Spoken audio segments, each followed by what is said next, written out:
Hindi cinema, जिसे आमतौर पर बॉलीवुड और पहले बॉम्बे सिनेमा के नाम से जाना जाता है, मुंबई में स्थित फिल्म उद्योग के संदर्भित करता है, जो हिंदी भाषा के में चलचित्रों के निर्माण में लगा हुआ है। लोकप्रिय शब्द बॉलीवुड मुंबई का पूर्व नाम और हॉलीवुड का मिश्रण है। यह उद्योग बड़े भारतीय सिनेमा का एक हिस्सा है, जिसमें दक्षिण भारतीय सिनेमा और अन्य छोटे फिल्म उद्योग भी शामिल है। 2017 में भारतीय सिनेमा ने 1986 पिक्चर फिल्म बनाई, जिसमें से बड़ी संख्या 364 हिंदी में है। 2014 के आंकड़ों के अनुसार हिंदी सिनेमा ने भारतीय बॉक्स ऑफिस राजस्व का 43% प्रतिनिधित्व किया। तमिल और तेलुगु सिनेमा का प्रतिनिधित्व 36% था और शेष क्षेत्रीय सिनेमा का प्रतिनिधित्व 21% था। हिंदी में सिनेमा दुनिया में फिल्म निर्माण के सबसे बड़े केंद्रों में से एक है।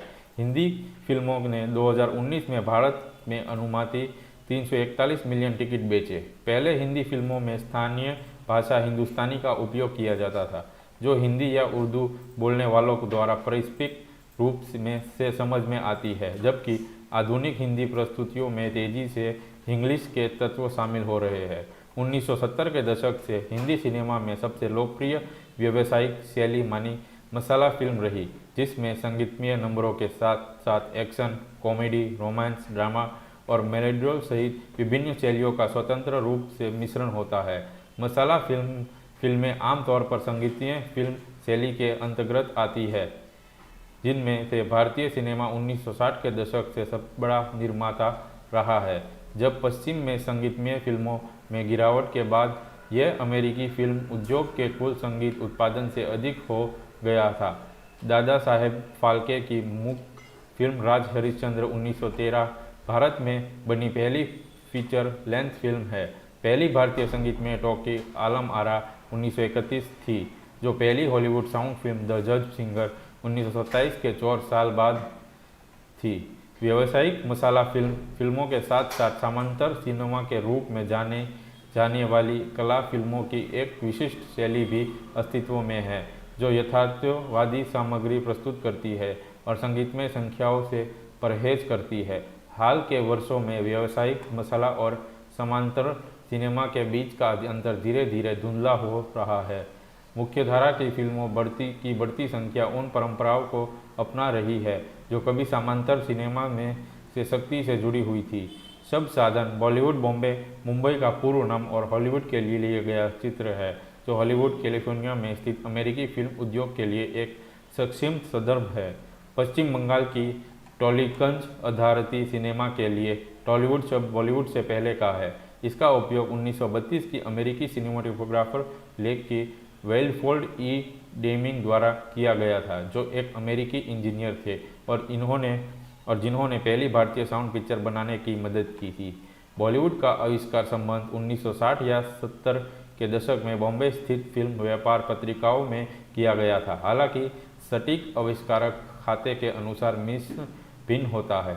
फिल्म पत्रकार बेविंडिट कलाकों को दावा है कि उन्होंने स्क्रीन पत्रिका में अपने कॉलम के शीर्षक के लिए यह शब्द गढ़ा है। ऑन द बॉलीवुड बीट शीर्षक वाले उनके कॉलम में स्टूडियो समाचार और सेलिब्रिटी गपशप शामिल थे। अन्य स्रोत बताने हैं कि गीतकार, फिल्म निर्माता और विधन अमित खन्ना इसके निर्माता थे। यह अज्ञात है कि यह से टॉलीवुड के माध्यम के लिया गया था या सीधे हॉलीवुड से प्रेरित था।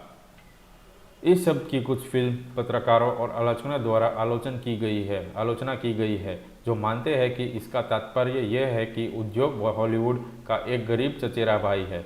कई प्रसिद्ध हिंदी फिल्म अभिनेता निर्देशक इसे बॉलीवुड के बजाय हिंदी सिनेमा कहना पसंद करते हैं और दूसरों को इसे हिंदी सिनेमा के रूप में उल्लेख करने की सलाह देते हैं। 2020 में सुधीर मिश्रा ने खुद को बॉलीवुड से अलग कर लिया। हंसल मेहता ने भी यह भावना व्यक्त की। उन्होंने कहा कि बॉलीवुड हिंदी सिनेमा के लिए बहुत अपमानजनक शब्द है। अब अनुभवी निर्देशक श्याम बेनेगल, बॉलीवुड एक शब्द है जिसकी नकल की है हॉलीवुड। भारतीय फिल्म उद्योग दुनिया में सबसे बड़ा है। हमें ऐसी शब्दावली क्यों लेनी चाहिए जो किसी अन्य देश के उद्योग से संबंधित है। केतन मेहता ने हमेशा इसे हिंदी सिनेमा कहना पसंद किया। अनुराग बासु ने कहा, खुद को बॉलीवुड कहना एक सम्मानित मानसिकता हमारी अपनी पहचान है। हम भारतीय सिनेमा है जहां 15 से अधिक भाषाओं में फिल्म बनती है। हमें खुद को बॉलीवुड कहकर अपमानित नहीं करना चाहिए। जब मैं अंतर्राष्ट्रीय फिल्म समारोह में जाता हूँ तो मुझे शर्म आती है जब हमें बॉलीवुड कहा जाता है। कोरियन सिनेमा है, फ्रेंच सिनेमा, इटालियन सिनेमा है, भारतीय सिनेमा क्यों नहीं है? प्रसिद्ध दक्षिण भारतीय निर्देशक मणिरत्नम ने कहा कि हिंदी सिनेमा को खुद बॉलीवुड कहना बंद कर देना चाहिए। उपस्थित एस राजामौली की बाहुबली द बिगनिंग 2015 तेलुगु भाषा की फिल्म ने पैन इंडिया फिल्मों की नई लहरें शुरू की। कोविड-19 के कारण हिंदी उद्योग रुक गया, कई फिल्में विलंबित हुई और महामारी समाप्त होने के बाद रिलीज हुई। इस बीच वर्षों के लॉकडाउन के कारण दर्शक सीमित हो गए हैं और नेटफ्लिक्स, प्राइम वीडियो, सोनी जैसे कई OTT प्लेटफॉर्म के माध्यम से विश्व सिनेमा के संपर्क में आ गए। LIV आदि जो हॉलीवुड फिल्मों देखी बल्कि दक्षिण कोरिया, स्पेनिश आदि फिल्म उद्योगों की खूब फिल्मों ने और उनकी वेब सीरीज भी देखी। कुछ फिल्म समीक्षा के अनुसार दर्शकों की परख और समझ विकसित हुई, वे अधिक विषय वस्तु और आधारित हो गए। उन्होंने विभिन्न फिल्म की शैलियों की खोज शुरू कर दी। 2015 के बाद से भारत के शीर्ष फिल्म उद्योग के रूप में बॉलीवुड की स्थिति कम हो गई। कुछ निर्देशकों, प्रदर्शकों, अभिनेताओं और निर्माताओं ने दावा किया कि दर्शक होशियार हो गया है और वे अच्छी कहानियों वाली फिल्म चाहते थे और वे औसत दर्ज की फिल्मों स्वीकार नहीं करते हैं।